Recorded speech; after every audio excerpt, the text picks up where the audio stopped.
우리 기도하겠습니다. 존귀하신 주 하나님, 귀한 찬양을 듣게 하시고 또 귀한 말씀을 들을 수 있는 은혜를 주시니 감사합니다.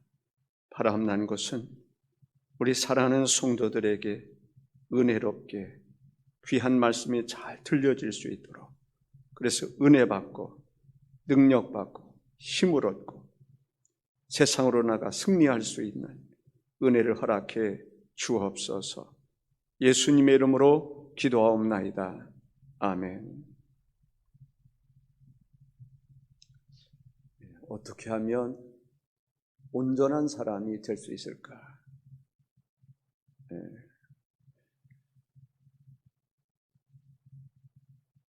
성경에 보면 온전한 사람들의 경우를 보면 그냥 가만히 있어서 온전하게 되는 것이 아닌 것 같아요. 온전한 사람들을 보면 나름대로 경건한 생활도 하고 또 깊이 있는 기도 생활도 하고 성령을 쫓아 살아가고 하나님의 말씀을 따라 살아간 사람들이 온전해지는 것 같습니다. 그런데 많은 사람들이 고통 없이 수고함 없이 온전해지기를 바라죠. 우리는 하나님 앞에 기도할 수 있어야 합니다. 어떻게 하면 온전해질 수 있을까?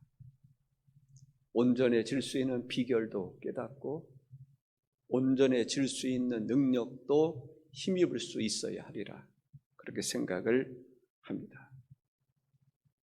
이런 기도를 드리는 사람들이 있습니다.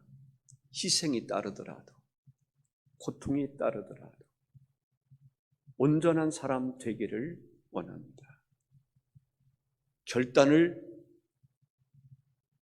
해서라도 온전한 사람이 되었으면 하는 갈망하는 그런 사람이 있다는 이야기입니다.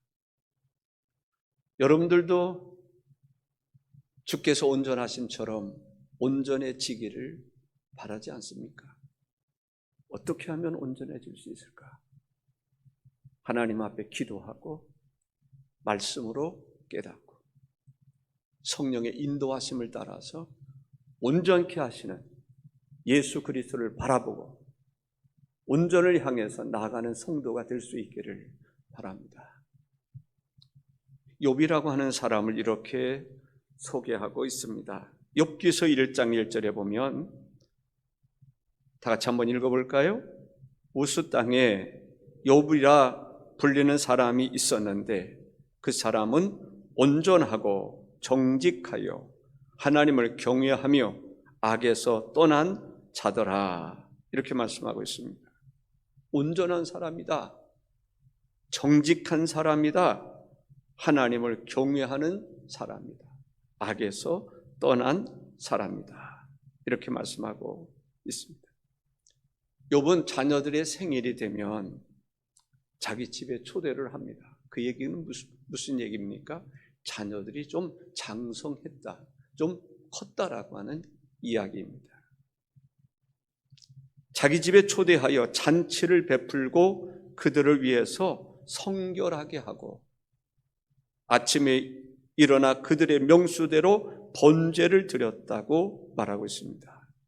잔치를 베풀고, 잔치만 베푸는 게 아니라 그들을 성결하게 했다. 그리고 그들 한 사람 한 사람을 위해서 희생제물 번제를 드렸다. 대단하지 않습니까? 생일이 되면 12이면 매월 한 번씩 그러한 일을 할 수 있어야 되는데 잔치를 베풀고 그들을 성결하게 하고 그들을 위해서 번제를 드리고. 왜 번제를 드립니까? 그 자녀들이 혹시 죄를 보면서 하나님을 욕되게 하지는 않을까? 우리 자녀들이 범죄해서 하나님을 욕되게 하지는 않았을까라는 생각으로 자녀들을 위해서 희생제물을 드렸던 것입니다. 그렇게 살아가는 욥과 가정이 있었는데 저 높은 천상에서 무슨 일이 있었느냐 하면 하나님과 사탄이 대화를 나누게 됩니다. 예. 그때 하나님이 욥을 칭찬하죠. 욥은 하나님이 칭찬할 만한 사람이었습니다. 그때 사탄이 뭐라고 그러냐면, 사탄은 항상 넘어지게 하는 자요 참소하는 자 아닙니까? 하나님께서 욥에게 복을 주셔서 땅에서 소유물이 넘치게 하셨으므로 그가 하나님을 경외하지, 만일에 하나님께서 그러한 복을 주지 않았더라면 그가 하나님을 경외하겠습니까? 라고 얘기를 합니다. 그때 하나님께서 내가 그의 소유를 다 내 손에 맡기노라 라고 말합니다. 그래? 내가 그러면 그 욥의 소유를 다 너에게 맡길 거야. 다만 그의 몸에는 내 손을 대지 말지니라. 욥기서 1장 12절에 보면 읽습니다. 여호와께서 사탄에게 이르시되 내가 그의 소유물을 다 내 손에 맡기노라. 다만 그의 몸에는 내 손을 대지 말지니라. 사탄이 곧 여호와 앞에서 물러가니라. 여호와 앞에서 물러가는 이유가 뭡니까? 이제 욥의 모든 소유물을 치겠다. 욥을 괴롭히겠다. 그래서 욥으로 하여금 하나님을 멀리하도록 해야 되겠다. 그래서 하나님에게서 물러가게 됩니다. 욥에게 큰 환난이 닥칩니다. 가장 먼저 닥친 환난은 종들을 죽이고 양들을 빼앗고 그의 소유물을 다 사탄이 없애버리는 것입니다. 종들을 죽이고 양들을 빼앗고, 두 번째, 그의 자녀들을 한순간에 다 죽여버리는 것입니다. 맏아들 집에서 음식을 먹고 포도주를 마실 때에 큰 바람이 불어서 그 집이 무너지게 됩니다. 그래서 그 자녀들이 한순간에 다 죽임을 당합니다. 그때 욥이 얼마나 힘들었는지 겉옷을 찢고 머리털을 밀고 땅에 엎드려 예배했다라고 얘기합니다. 겉옷을 찢고 머리털을 밀고 엎드려서 하나님을 경배했다. 하나님을 찬양했다. 하나님께 감사를 드렸다. 하나님을 경배했다. 심각하게 우리가 받아들일 필요가 있습니다. 힘들고 어려울 때 하나님을 경외한다는 것, 보통 힘든 게 아니잖아요. 하루아침에 종들이 다 죽고 소유물을 다 빼앗기고 이제 빈털터리가 되는 거죠. 그런데 그 자녀들이 한순간에 다 죽임을 당했다. 그랬을 때 욥이 한 것은 옷을 찢고 머리를 밀고 하나님 앞에 엎드려 예배했다. 하나님을 경배했다. 하나님께 범죄치 않았다. 하나님께 불평하지 않았다라고 하는 것을 알 수가 있습니다. 어떤 마음이었을까요? 욥이 하나님을 예배할 때, 하나님을 찬송할 때, 하나님의 이름을 칭송할 때 욥에게 있었던 근심과 걱정과 두려움들이 사라졌으리라고 저는 생각을 합니다. 힘들고 어려울 때 찬송해 보십시오. 힘들고 어려울 때 하나님께 감사해 보십시오. 힘들고 어려울 때 하나님을 경배해 보십시오. 힘든 그런 부분, 고통과 두려움과 염려들이 사라지게 될 것입니다. 그런 가운데 하나님 앞에 대들지 않고 따지지 않고 그런 가운데 하나님을 경배할 수 있는 사람이라면 아주 겸손한 사람이라고 볼 수가 있습니다. 욥은 바로 그런 사람이었습니다. 욥이 이렇게 말합니다. 욥기서 1장 21절에 다 같이 읽습니다. 이르되 내가 모태에서 알몸으로 나왔사온즉 또한 알몸이 그리로 돌아가올지라. 주신 이도 여호와시요 거두신 이도 여호와시오니 여호와 이름이 찬송을 받으실지니이다. 여호와 이름이 찬송을 받으실지니이다. 그래서 그 얘기를 하는 것입니다. 하나님 앞에 엎드려 예배했다고 하는 것은 하나님을 경외하는 것이고 그런 가운데서도 불평하고 원망하지 아니하고 하나님께 감사한 것이고 하나님을 찬양한 것이다 라는 것입니다. 환난을 당하면서도 신앙의 진보를 보였던, 환난을 당하면서도 환난 가운데서도 영적으로 성장하는 모습, 퇴보하지 아니하고 진보를 보이는 그 욥의 모습을 우리는 볼 수가 있습니다. 사랑하는 성도 여러분, 환난 가운데서 넘어지지 마시고 환난이 있다고 해서 퇴보하지 마시고 환난을 이기고 나갈 수 있는, 그래서 신앙의 진보를 보일 수 있는 여러분들 되시기를 주의 이름으로 축원합니다. 욥에게 고통이 왔습니다. 고통의 순서를 보면요, 첫 번째는 재산이 날아가 버리는 거예요. 여러분들 그런 경험 혹시 해본 적 있으십니까? 재산이 날아가고 집이 날아가고 땅이 날아가고 사업이 부도가 나고 이럴 때 얼마나 힘들어합니까? 욥에게 제일 먼저 찾아오는 것은 바로 소유물이 없어지는 것입니다. 갑자기 집이 없어졌다고 생각해 보세요. 두 번째는 자녀들이 다 죽임을 당하는 것입니다. 여러분들 물론 자녀들이 우선이라고 생각할지 모르지만 혹시 자녀들보다 욥에게 사탄이 내렸던 재앙을 보면 재산을 취해버리는 거예요. 그러니까 사업을 하면 사업이 망하는 거예요. 투자했던 것이 잘못돼서 다 날아가 버리는 거예요. 있던 것도 사라지는 거예요. 두 번째는 사탄이 자녀들을 죽이게 됩니다. 그것도 한순간에. 그렇게 사랑하고 자녀들의 생일이 되면 잔치를 베풀고 또 성결하게 하고 그들이 죄를 지었을까 번제를 드리고 그렇게 아끼고 사랑하고 하나님 안에서 바르게 성장할 수 있도록 그렇게 공을 들였던 자녀들이 한순간에 다 죽임을 당한다? 이것은 고통이 아닐 수가 없습니다. 세 번째는 사탄이 건강을 치는 것입니다.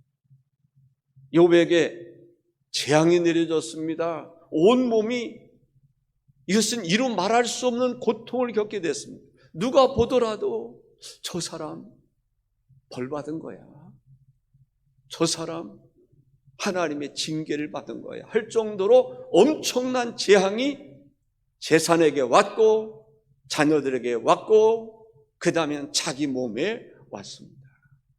그 고통이 이루 말할 수 없습니다. 얼마나 고통스러운지.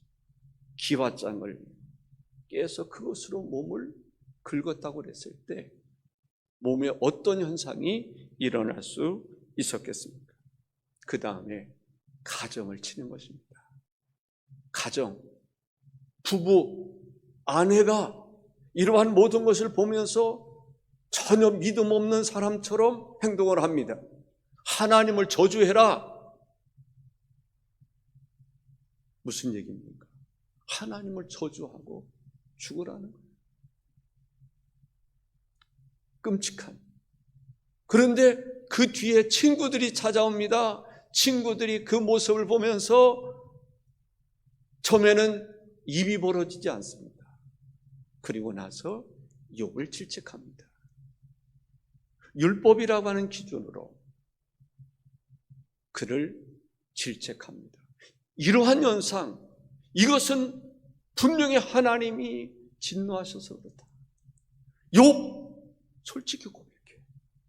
너 무슨 죄를 지었길래 하나님이 이러한 징계를 내리는 거야?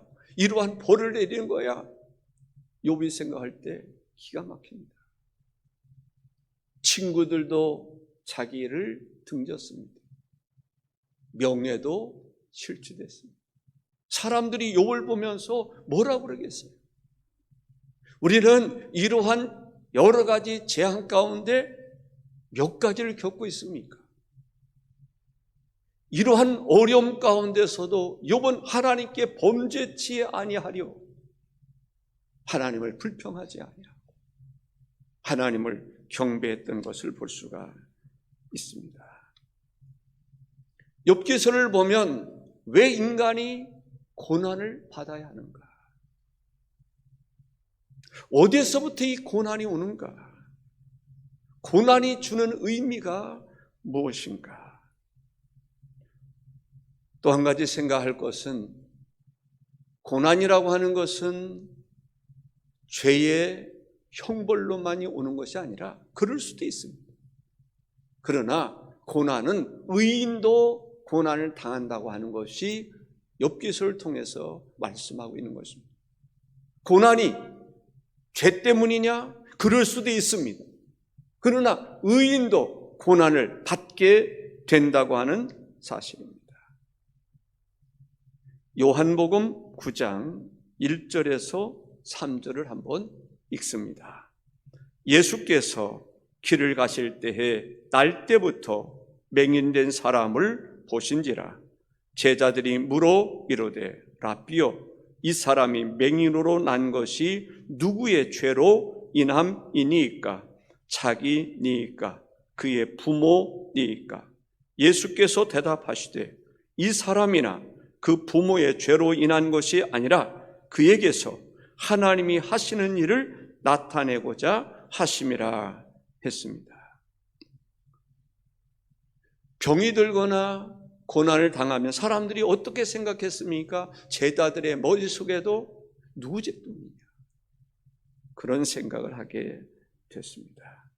그때 예수님이 말씀하시는 것은 누구의 죄 때문이 아니다라는 거예요. 오히려 하나님께서 하시는 일을 나타내고자 하심이라 했습니다.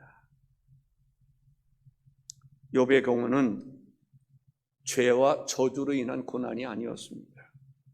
의로운 사람, 동방의 의인이었지만 어떻게 보면은 이유를 알 수 없는 고난이었습니다. 물론 천상에서 어떻게 이루어졌는지 욥은 알 수가 없었어요. 도저히 이해가 안 되는 거예요. 내가 왜 이렇게 고난을 당하는지, 이렇게 고통을 겪는지, 이러한 어려움이 왜 나에게 닥쳐왔는지 전혀 그렇게 생각지 않았던 그 상황에서 뜻밖의 하루아침에 이런 일들이 벌어지는 것을 볼 때 욥은 이게 웬일일까? 얼마나 고심했겠습니까?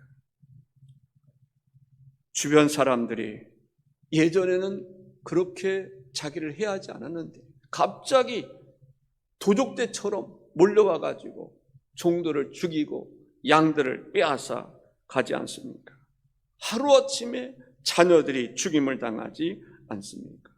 자기 몸도 욕창이 얼마나 났는지 구대기가 싫을 정도로 고통스럽게 변했던 것을 볼 수가 있습니다. 왜 이런 일이 일어나는지 욥은 알 수가 없었습니다.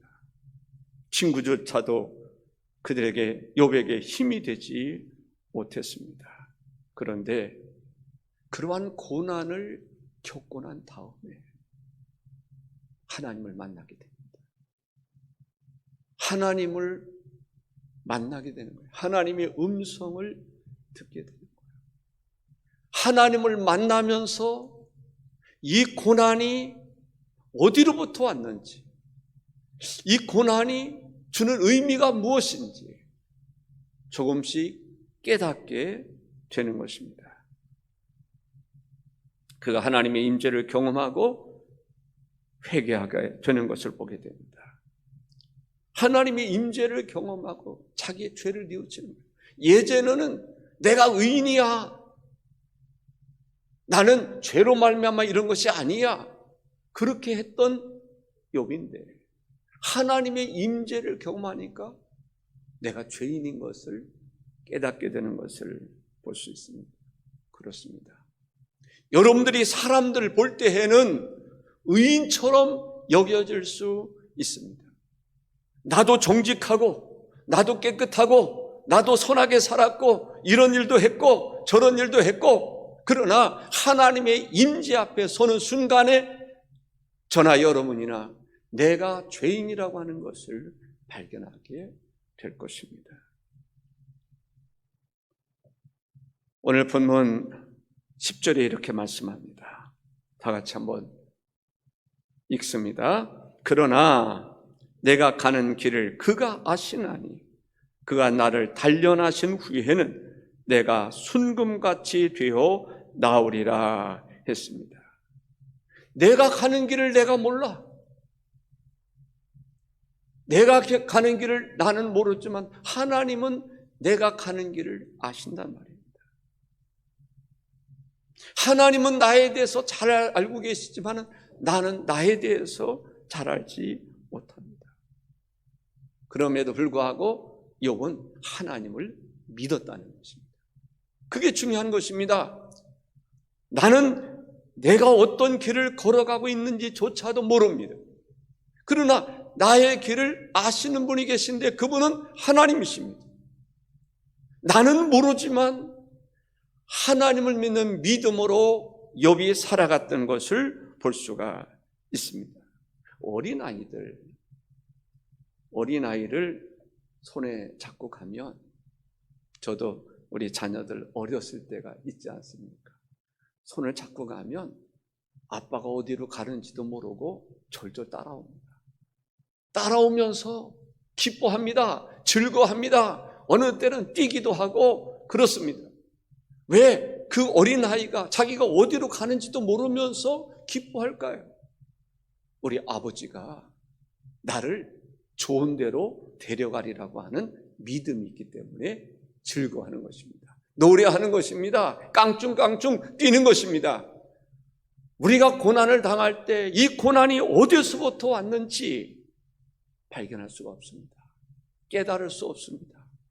그럼에도 불구하고 우리가 하나님을 믿는 믿음이 있기 때문에 기뻐할 수 있고 감사할 수 있다고 생각을 합니다. 저는 수요일 저녁부터 금식을 했습니다. 제 생각에는 한 일주일이나 그냥 좀 더 오래 하고 싶었어요. 오늘 새벽까지도 그랬는데 오늘 새벽 예배를 이제 오정원 목사님이 사정이 있어서 못 나오신다고 그러고 주일을 준비하는데 너무 힘든 거예요. 그래서 고민을 했어요. 주일만 없었으면 그냥 일주일이든지 어쨌든 그냥 끝까지 한번 해보겠는데,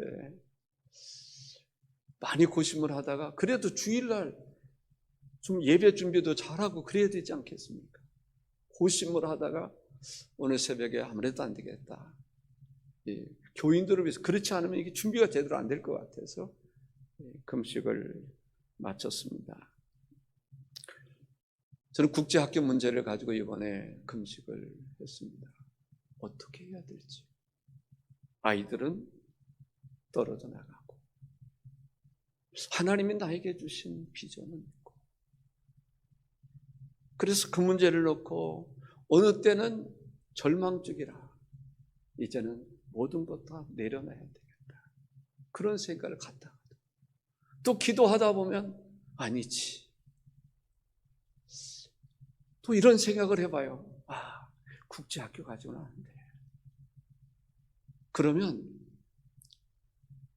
예를 들어서 외국인 원어민 한 사람 그리고 우리 교사 한 사람 해서 어린이 영어 제사는 유치원이라고 할 수 있는 우리 선교원 그런 걸 만들어 볼까. 그리고 저녁에는 학생들이 공부하고 나오면 그 선생님이 같이 일을 도와주든지 아니면 또 한 원어민을 두든지 또 우리 교사 한 사람을 두고 방과 후 교실을 할까. 그러면서 국제학교에 원어민들을 포함해서 함께 사역을 하면 어떨까? 하나님 앞에 간절한 마음으로 기도했습니다. 근데 그렇게 하다 보면은 되겠다. 그래도 한번 해보자. 그런 마음이 들기도 해요. 그러면 우리 학생들도 자녀들도 또 참여할 수 있지 않겠나. 다음 세대, 어쨌든 하나님께서 원하는 것은 다음 세대를 살리는 것인데 포기할 수 없는 가슴이 아픈. 어떻게 할 수 없는.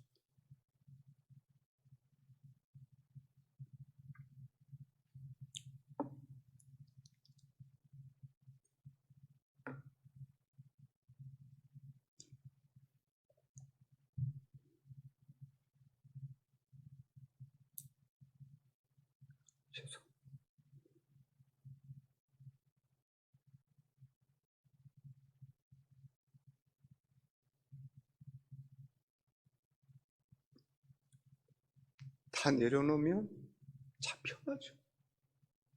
나도 편하고. 그런데 내려놓을 수 없는